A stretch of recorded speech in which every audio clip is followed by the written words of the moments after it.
I know I don't wipe my ass and it stinks when I walk past you in public. Dégueulasse, franchement éloigne-toi. Bref, c'est Razios, on se retrouve aujourd'hui sur une vidéo Atlas Earth et pour le coup, vous connaissez déjà comment ça marche. Là je vais acheter donc à peu près 56 parcelles et ensuite je vous ferai un petit montage qui vous montrera rapidement tout ce que j'ai réussi à obtenir sur un peu de musique que j'aime bien. Et aujourd'hui on va voir le tier jump, à quel moment on achète un passeport et de manière générale quelle est la première stratégie ultra importante sur Atlas Earth, et ça on le voit tout de suite. Bon là on va aller acheter des parcelles. I do right now. Don't say you're on the run to the other side, my love. You say you wanna try, but you never do. Sugar, there's a reason why we lose.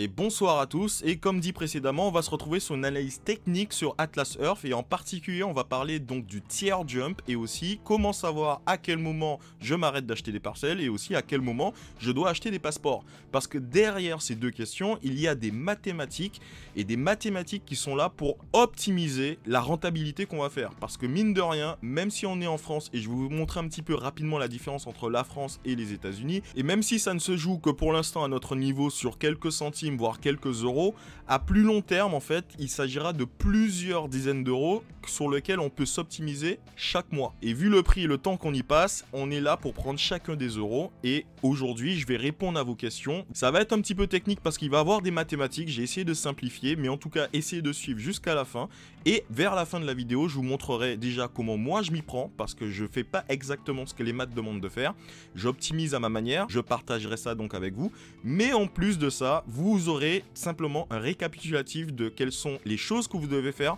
en pratiquement 9 étapes avant d'atteindre ce que je vais appeler donc le late game. Mais premièrement, déjà de quoi je parle, et pour ça on va se retrouver donc sur l'application. Donc on va déjà commencer par se connecter.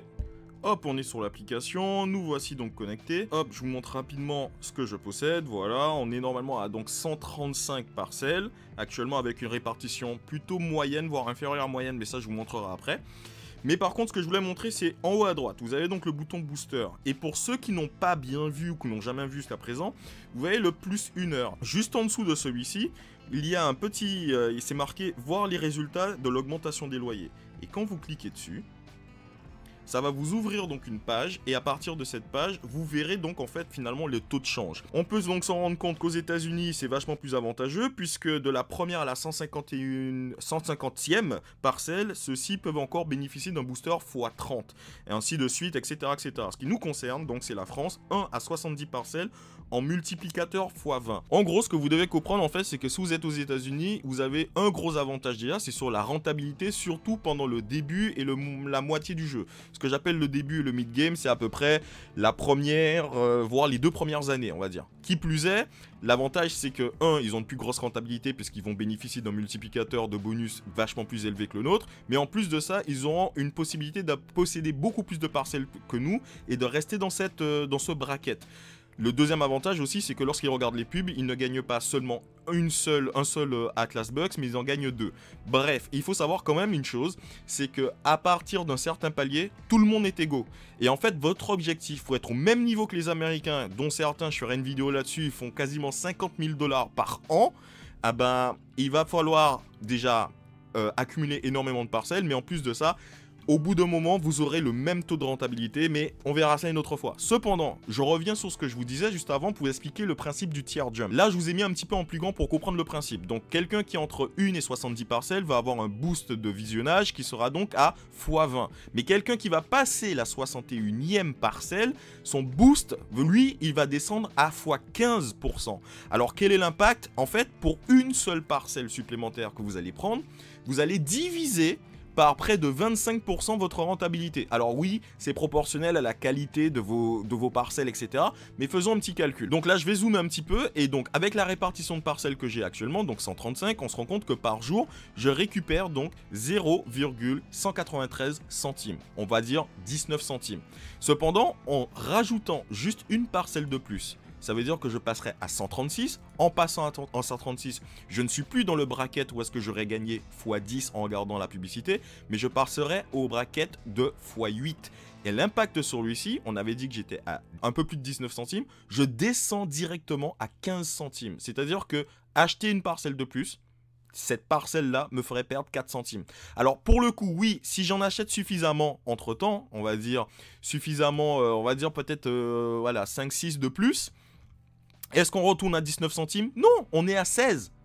Donc, ce que je veux vous dire par là, c'est que concrètement, le principe du tier jump, ça consiste littéralement à essayer à chaque fois d'être sur la limite du tiers dans lequel on est. Alors, le concept en lui-même, c'est plutôt de se dire, je suis à 70 parcelles, je garde mes Atlas Bucks avec moi, et la prochaine fois que je vais acheter des parcelles, ce sera pour aller directement, mais les acheter directement de 70 à 100, c'est-à-dire acheter 30 parcelles d'un coup. Par contre, là où ça devient compliqué, c'est que jusque-là, bon, c'est évident, c'est bon, on a compris, on va simplement passer de la limite d'un certain tiers à chaque fois. Cependant, en fait, dans le jeu, il y a aussi le principe des passeports. Et le problème, c'est que lorsque tu achètes un certain nombre de passeports, ça te coûte des Atlas Bucks, mais en plus de te coûter des Atlas Bucks, ça augmente indirectement aussi le pourcentage de rentabilité de chacune de tes parcelles. On sait par exemple qu'avec un seul passeport, on va gagner 5%. Et ensuite, avec 11 passeports, on va gagner 10%, etc. etc. Donc l'idée à travers cette vidéo, c'est de vous montrer, de vous dire à quel moment je tier jump et à quel moment j'achète des passeports en attendant, ainsi de suite, ainsi de suite. Donc là, pour le coup, on va passer dans la partie vachement plus chiante, parce que là, je vous ai fait un PowerPoint pour vous expliquer, en tout cas avec des maths, comment on en arrive là. D'accord? Donc là, disclaimer, parce que là, on va partir dans des mathématiques. Pour ceux que ça intéresse, en tout cas, si vous êtes toujours là, bravo. Franchement, vous êtes en train de vous accrocher, mais ça va devenir un peu plus compliqué dans quelques instants. En tout cas, je tiens à dire que si vous êtes intéressé par l'aventure Atlas Earth, ben, vous avez mon lien qui est juste là. Ça me soutient énormément, en tout cas pour la chaîne et aussi pour mon avancée. Et avec ça, en fait, je vais pouvoir continuer à avancer sur le jeu et vous montrer jusqu'où on peut aller. Si en tout cas, je peux prendre de l'avance, parce que pour l'instant, par rapport aux joueurs de France, je suis vachement en retard.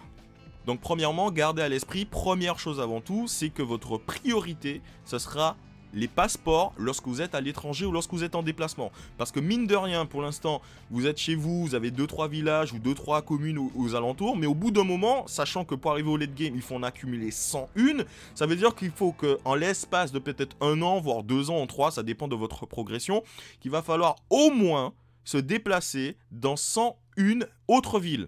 Et mine de rien, en fait, autour de nous, il n'y en a pas tant que ça. Ça veut dire que l'idée, c'est, par exemple, en août, en juillet, moi, ce que je vais faire, c'est que je vais accumuler des Atlas Bucks, au moins l'équivalent d'une vingtaine ou d'une trentaine de passeports, pour que lorsque je vais à l'étranger, que je puisse me permettre, au moins là-bas, facilement, puisqu'on est en déplacement, de pouvoir acheter des passeports. Alors, je vous dis même pas lorsque vous êtes en Europe, lorsque vous passez au-dessus de l'Espagne et de l'Italie, avec l'avion. À certains moments, si vous avez du réseau, vous pouvez les acheter très rapidement aussi. Hein. Mais bon, ça c'est une petite astuce. Donc, n'oubliez pas, la priorité, c'est en tout cas entre acheter une parcelle et acheter des passeports lorsque vous êtes à l'étranger, c'est d'acheter des passeports. Donc les chiffres que je vais vous montrer se basent sur une chose, c'est que vous allez booster 24 heures sur 24, ou en tout cas proche de 24 heures sur 24. Pour ceux qui ont le club des explorateurs, c'est extrêmement facile, à part si vous dormez plus de 8 heures par jour. Et que aussi vous boostez durant les semaines, parfois vous en avez 2, parfois vous en avez 3, les semaines de super round boost, c'est-à-dire les semaines où est-ce que vous êtes à x50. Et ensuite, ce que je veux dire par une distribution moyenne, je vous montrerai ça tout à l'heure, c'est normalement, vous savez, par exemple, avoir un légendaire, ça représente, vous avez 5% de chance d'avoir un légendaire. Donc si vous avez par exemple 100 parcelles, on part du principe que vous avez peut-être 5 légendaires sous ces 100 parcelles. Je tiens à vous dire que moi, j'en ai pas 5, j'en ai 4, je crois. Mais bon, voilà, je suis en dessous des stats, mais on va essayer de faire une moyenne pour tout le monde. Donc la première chose en fait, c'est que c'est la même règle pour tout le monde, c'est-à-dire que ça soit pour nous Français ou pour les Américains. En fait, vous allez d'abord acheter vos 40 premières parcelles, en free-to-play ou peu importe, on s'en fiche, comme pour les Américains, les Allemands et même les autres personnes des autres pays, parce que ça sera les mêmes maths pour le début. Et c'est seulement après ces 40 parcelles que vous allez acheter votre premier badge, puisque mathématiquement, après les 40 premières parcelles, le prix des 200 Atlas Bucks pour acheter un badge vous rapportera quelques centimes de plus que si vous achetez une parcelle supplémentaire, même si celle-ci était légendaire. Là, je vous promets, c'est le slide le plus long, j'ai pas pu le séparer plus que ça, donc là maintenant, on a acheté nos 40 parcelles, on a acheté notre premier badge. Maintenant, qu'est-ce qu'on fait? Donc là, c'est ce qui se passe au niveau du premier badge jusqu'au 11e badge. On sait que pour le coup, acheter les 10 prochains badges, ça va coûter donc 200 Atlas Bucks. Et pour le coup, ça va prendre environ 20 jours, surtout pour les personnes qui sont semi-free-to-play ou semi avec le club des explorateurs. Ça va prendre 20 jours pour faire les 2000 Atlas Bucks. En tout cas, si vous regardez les pubs, si vous jouez au jeu, si vous faites tous les trucs, je prends une moyenne de 100, mais je sais que tout le monde ne fait pas forcément 100 par jour, mais ceux qui ont en tout cas le club des explorateurs, ils le font les doigts dans le nez. D'ailleurs, ils doivent faire facilement 150, voire si c'est pas plus. Peu importe si vous pouvez gagner réellement 100 AB par jour, le résultat sera le même. De toute façon, on est sur une base commune. Entre 40 et 70 parcelles, il faut savoir que là, vous avez normalement déjà acheté votre premier badge et que c'est à la limite déjà avant de passer au prochain tiers. Il faut savoir que le loyer va augmenter de 4,94 $ à 6,91 $, entre 40 et 70. Encore une fois, je tiens à vous dire, tout dépend de votre répartition. Si vous avez énormément de légendaires, ce ne sont pas les mêmes chiffres, mais il nous faut une base commune pour savoir comment on décide. Après, vous pouvez faire le calcul par vous-même. Si vous voulez, je vous mettrai ça dans la description. Vous allez simplement gagner environ 1,97, voire littéralement 2 $ de plus par mois. En revanche, si vous achetez 10 badges à 40 parcelles, ça augmenterait donc votre loyer d'environ 19 centimes par mois. Quand je dis 10 badges, c'est-à-dire vous avez déjà le premier, hein, donc là vous êtes sur le tiers 2 du bonus. Hein. Il est évident que passer de 40 à 70 parcelles est bien plus rentable. Sauf que entre 70 et 100 parcelles, le loyer, lui, il va passer de 6,91 $, comme on a vu précédemment, à la limite des 70, et il va passer donc à 7,88 $, soit une augmentation de 97 centimes par mois. Le truc, c'est que si on compare avec le mois précédent, en fait, d'un tiers à l'autre, on passe de quasiment 2 $ de plus par mois, et là, on descend quasiment à 97. Donc, on est un peu perdant. Comment on va réussir à amortir cela? C'est déjà d'être à la limite du prochain threshold, mais en plus de ça, d'avoir les badges qui ramènent ce bonus pour essayer de équilibrer cette rentabilité. Je sais, c'est compliqué, même pour moi, c'est compliqué d'expliquer. C'est pour ça que je vous l'ai écrit et c'est pour ça que vous allez le dire. Avec 10 badges sur 20 jours, le loyer n'augmenterait plus que de 35 centimes. Il faudra donc économiser 10 jours de plus pour une augmentation de loyer. C'est qui nous fera perdre 32 centimes sur le revenu des parcelles pour en gagner 35. Bon. 33, excusez-moi. Les badges sont donc légèrement meilleurs d'un point de vue optimal. Alors pour le coup, entre le premier tiers et le deuxième tiers, effectivement, être capé en badge au bon moment, en fait, c'est un petit peu plus intéressant, mais ça devient vachement plus impactant, en fait, plus on commence à accumuler des parcelles et plus on commence à descendre dans les tiers, ce qu'on va voir un peu plus bas. De 31 à 61 badges, cela coûte donc 200 Atlas Bucks multipliés par 30, soit donc 6000 AB, soit littéralement 2 mois pendant lequel vous avez joué comme un acharné. En utilisant les mêmes chiffres que pour le threshold de 1 à 31 badges, il faudra donc économiser 25 jours supplémentaires en perdant 5 centimes en revenus des parcelles pour en gagner 38 avec les badges. Encore une fois, les badges l'emportent. De 61 à 101, ça coûte donc 200 x 40, soit 8000 Atlas Bucks, soit 80 jours, soit presque 3 mois. Et si nous utilisons les mêmes chiffres et nous ajustons pour 61 à 101 badges, c'est-à-dire la limite finalement qu'il faut essayer d'atteindre, l'augmentation des revenus par parcelle serait donc de 11 centimes. Cependant, économiser ces 55 jours permettrait aussi de faire des sauts de niveau de 135 à 170 en cours de route. De 135 à 170 parcelles, le loyer va donc passer de 9,09 $ à 9,90 $, soit une augmentation de 81 centimes pour 40 badges. Le loyer n'augmenterait que de 29 centimes. Si nous combinons ces éléments, nous perdrions 0,57 centimes en revenus de parcelle pour en gagner 29 avec les badges. Ici, les parcelles sont plus avantageuses. Le schéma se répète à chaque palier de parcelles jusqu'à 400. Alors pourquoi je parle de jusqu'à 400?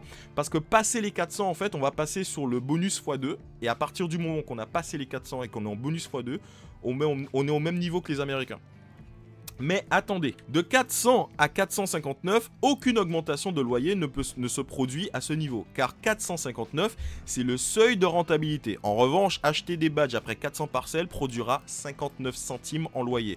Vous avez remarqué en fait que plus on accumule de parcelles, plus finalement la rentabilité descend. D'où le fait qu'il faut absolument avoir les badges derrière pour pouvoir remonter, on va dire, la pente. Acheter des badges nécessitant 21 jours de plus, ce qui permettrait d'acheter des parcelles avec une distribution moyenne. Chaque parcelle ajouterait 0,001 centime de loyer par jour. Donc vous avez multiplié ça par 400 parcelles et ça vous donne finalement votre augmentation de rentabilité.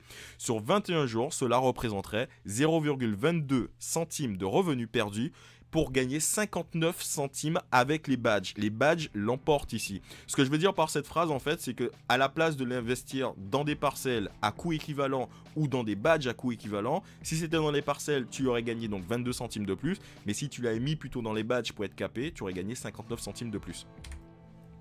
Bref, maintenant que je vous ai fait le côté ultra chiant et où est-ce que j'ai dû faire de la lecture tellement c'est horrible et que même moi j'ai un peu du mal à pouvoir l'expliquer en dehors de l'écrire, je vous ai fait un raccourci qui résume en fait le truc. Vous allez donc, en premier temps quand vous allez jouer au jeu, acheter des parcelles jusqu'à en avoir 40. J'ai mis environ 40, mais jusqu'à en avoir 40. Une fois que tu en as 40, tu achètes ton premier badge. Ensuite, tu achètes des parcelles jusqu'à t'arrêter au palier des 70. Une fois que tu as arrêté au palier des 70, tu accumules les Atlas Bucks pour acheter directement 10 badges. Une fois que tu as acheté tes 10 badges, tu restes à ce palier et tu continues à accumuler les Atlas Bucks pour pouvoir en acheter 30 de plus et donc arriver à 100. Une fois que tu as donc 100 parcelles et 10 badges, le palier 6, ça va être le palier le plus difficile parce qu'en fait, techniquement, à ce moment-là, vous avez donc 100 parcelles et vous avez donc 11 badges. Sauf que vous allez devoir accumuler 10 000 Atlas Bucks pour acheter directement 50 badges, donc d'ici août-juillet pour pouvoir littéralement partir en vacances, lorsque vous partirez en vacances, pour être un total de 61. Et une fois que vous avez vos 61 badges, vous allez recommencer à acheter des parcelles de 100 jusqu'à 400. Et ça, c'est le moment où on est un petit peu plus chill parce qu'on sait qu'on est en train de progresser, parce qu'on sait que là, on va voir petit à petit les chiffres qui vont augmenter. Mais c'est aussi des moments assez difficiles. Une fois qu'on se retrouve avec les 400 parcelles, on va acheter 40 badges supplémentaires pour atteindre les 101. Et là, on a fini avec les badges. Et acheter les 59 parcelles supplémentaires pour atteindre le seuil de rentabilité du x2. Et là, clairement, il n'y a plus d'autres strates en fait. Vous commencez à acheter des parcelles petit à petit. À chaque fois que vous avez de quoi en acheter une, vous la placez, vous la placez, vous la placez. Est-ce que moi, je suis réellement ce schéma? Oui et non. Parce qu'en fait, moi, j'ai un petit twist dessus. Je ne suis pas aussi rentable que les mathématiques le disent. Vous pourrez aller sur Internet si vous voulez pour pouvoir faire une comparaison avec les chiffres, etc. Vous verrez que c'est exactement la même chose. C'est juste que les chiffres aux États-Unis sont légèrement différents pour le début. Mais les seuils de rentabilité seront donc 70, 88, 134, 57, etc. Vous me dites, mais c'est bizarre en fait. Tu as mis 134 ici alors que normalement le palier 3 c'est 135. C'est tout simplement parce que arrivé à 134, tu as déjà break-even. C'est-à-dire que quand tu es à 134, tu fais la même quantité de thunes que si tu étais en bonus x2 et que tu étais au maximum du bonus x2. Tout simplement. En moyenne. Mais bon, moi je monte à 135 histoire d'être très proche.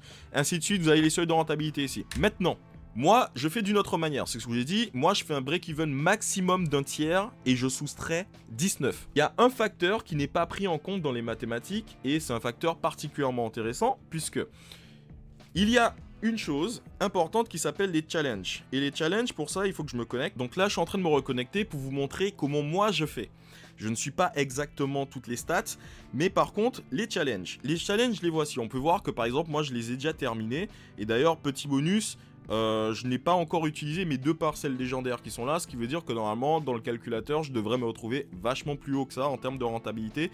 Je les garde parce que je me dis peut-être qu'il y aurait moyen de les revendre sur le marché, je sais pas, on verra. Pour l'instant je les ai pas encore posés. Il y a un défi assez embêtant et c'est un défi qui peut tout casser. Ce que je veux dire par là, c'est que le défi s'appelle donc acheter des parcelles.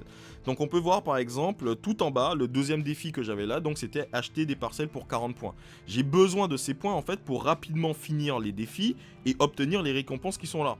Cependant, disons que je me retrouve dans une situation où je suis à la limite d'un tiers.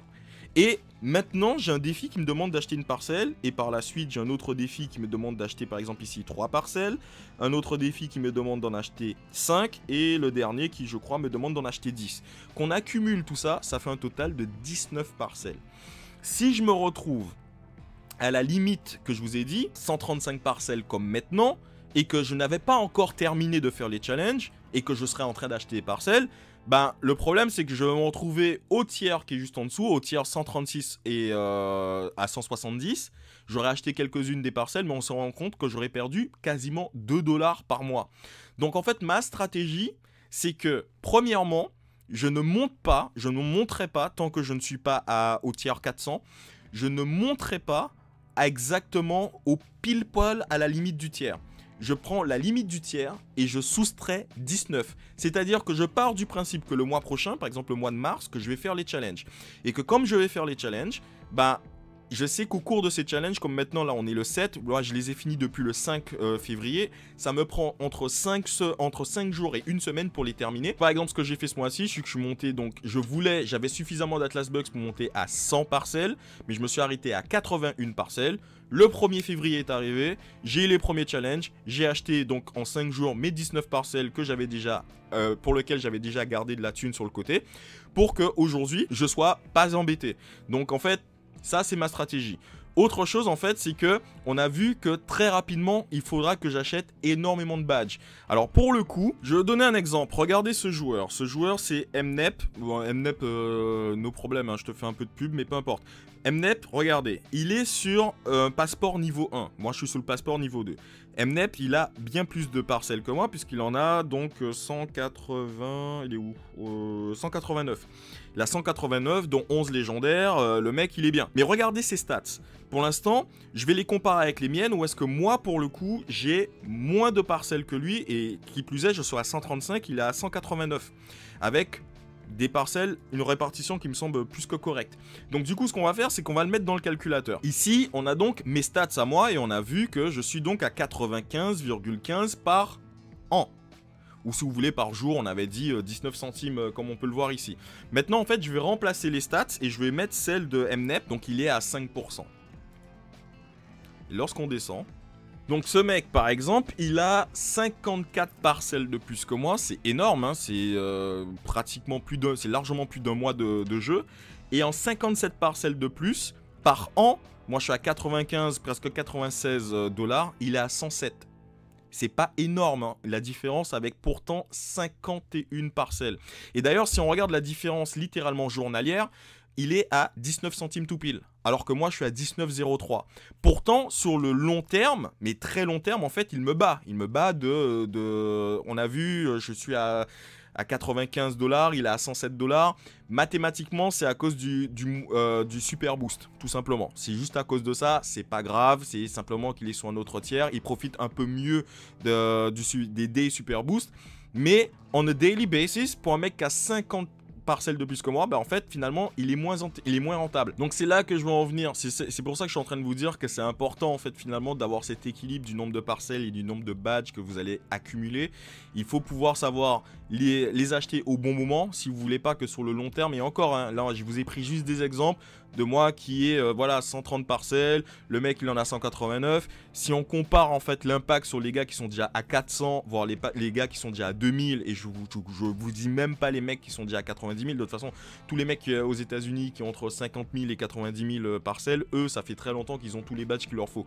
En fait, gardez ça en tête que c'est important donc le tiers, de vous arrêter au bon tiers, d'acheter les badges quand il faut, en tout cas de penser à les acheter surtout lorsque vous êtes à l'extérieur. Et it's ok, c'est vraiment ok en fait à certains moments de garder 1000, 2000, 3000, 4000, 6000 Atlas Bucks pour pouvoir faire un tier jump. J'appelle ça le tier jump parce que c'est comme ça que les Américains l'appellent, mais c'est encore plus important pour eux. Donc ça, c'était l'un des trucs que je voulais absolument partager avec vous. Donc là, je suis à 135 parcelles. Ce que je vais faire, c'est que je continue à accumuler mes points. J'attends le 30 ou le 31 du mois de février. Le 30 ou le 31 du mois de février, je vais acheter beaucoup de parcelles, moins 19. Je m'arrêterai donc à 151. Et lorsqu'on passe directement au 1er mars, je commence à faire les challenges le plus rapidement possible pour pouvoir acheter les parcelles et ensuite passer directement au palier des 170 et attendre là pendant 3 semaines et continuer à accumuler. J'espère en tout cas que cette vidéo compliquée aura été suffisamment compréhensible pour que vous puissiez savoir en tout cas stratégiquement comment on attaque Atlas Earth. Il faut savoir aussi que j'aurai aussi des choses à vous montrer concernant les challenges, parce que les challenges aussi, il y a des petites manipulations qu'on peut faire dessus, bien qu'il y ait un côté aléatoire, mais au moins je pourrais vous faire une vidéo là-dessus. Et pour le coup, je vous remercie encore de votre soutien, je vous remercie du fait de regarder les vidéos, je vous remercie de vous abonner aussi, et surtout le fait que pour ceux que ça intéresse et qui sont déjà sur la plateforme, n'hésitez pas, vous pouvez passer par mon lien qui sera juste au-dessus de ma tête là, comme ça. Grâce à ce lien en fait, ça me permet pour certaines personnes qui regardent mes vidéos, ça me permet de pouvoir acheter 1 ou 2 parcelles par semaine, ce qui est vraiment pas rien, hein. Pour le coup, je ne serais pas à 135 en tout cas, vu le temps que je passe dessus sans vous. Et même si ça me rapporte que 1 ou 2 ou 3 parcelles par semaine de plus, en fait, ça me permet d'aller un peu plus loin dans le jeu et d'une certaine manière, en fait, pouvoir vous créer du contenu concernant le early game, le mid game, le late game en avance, et pour que vous, en fait, vous sachiez comment vous y prendre, en tout cas en regardant déjà ma progression. Donc je vous remercie beaucoup. Si l'aventure Atlas Earth vous intéresse, vous cliquez sur le lien. Si vous avez déjà téléchargé l'application, il suffit d'aller dans les options et vous pouvez rajouter ce code là. Et franchement, merci les gars. Pour le sujet de la prochaine vidéo sur Atlas Earth, alors là c'est promis, la prochaine vidéo ça sera pas Atlas Earth, ça sera Peerberry pour le coup. Je l'ai déjà tournée, je l'ai juste pas encore sortie, mais je l'ai déjà tournée, elle est pas encore montée, mais ça sera juste après celle-là que je vais la mettre parce que j'étais censé la faire depuis le mois de janvier et je l'ai toujours pas fait. Mais les 2 prochains sujets que je vais prendre, donc déjà c'est tous les outils que j'utilise parce qu'il y en a d'autres, hein. J'ai d'autres outils à vous montrer en tout cas. Je vais vous expliquer comment les lire, comment les utiliser et autres. Il y aura aussi donc les challenges comme je vous ai dit, et pour finir on pourra aller aussi sur des simulations par rapport à comment s'y prennent les Américains, comment regarder sur la map, comment sniper certaines parcelles, comment retrouver quelqu'un. Non, je ne veux pas vous apprendre à retrouver quelqu'un, j'ai pas envie qu'on me retrouve, mais en tout cas je vous remercie, c'était Razios, on se dit à la semaine prochaine pour le coup, pour une autre vidéo sur un autre sujet, et à la semaine d'après pour probablement préparer le challenge de mars. D'accord? C'était Razios, à la prochaine, prenez soin de vous et puis continuez à farmer.